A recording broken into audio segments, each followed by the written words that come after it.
Alors, il y a un peu plus de 100 ans, à la fin du XIXe siècle, la vie devenait de plus en plus rude dans les villages des Hautes-Alpes.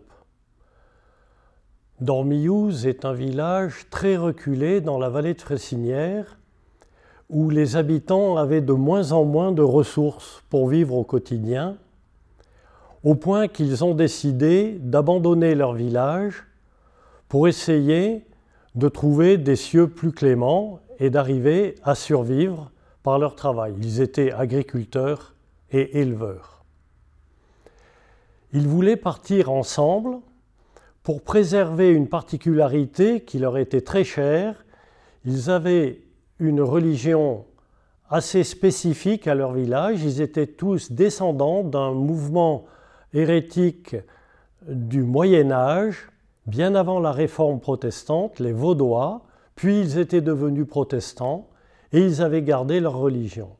C'est donc ensemble qu'ils voulaient partir et c'était particulièrement difficile. Et ils ont imaginé partir en Algérie, car à partir de 1880, eh bien, il y avait des concessions, soit gratuites, soit pas trop chères, qui étaient proposées aux familles françaises.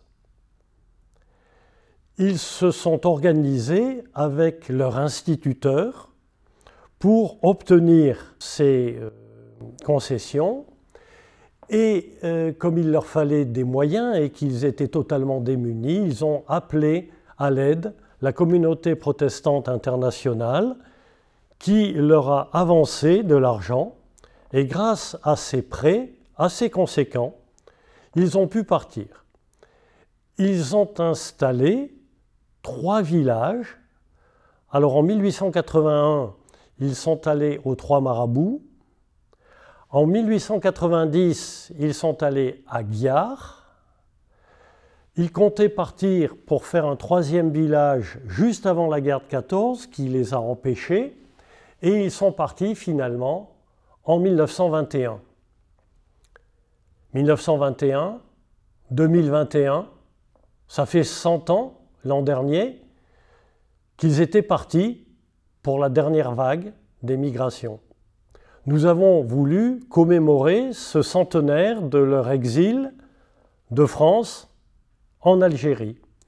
Et pour faire connaître cette histoire assez particulière, assez émouvante, eh bien, nous avons construit cette exposition. Et cette exposition a pu être bâtie dans le détail grâce à cet instituteur qui a organisé ces départs et qui a conservé la plupart des documents. Donc nous avons le plaisir de vous proposer d'accompagner ces hauts alpins de leur village de Dormillouz jusqu'à ces 3 nouveaux villages d'Algérie, de suivre leurs difficultés et finalement leur joie d'avoir réussi leur implantation. L'exposition termine son histoire en 1926, lorsque les derniers colons sont définitivement installés et que leur nouvelle vie commence. Nous vous souhaitons une très bonne visite.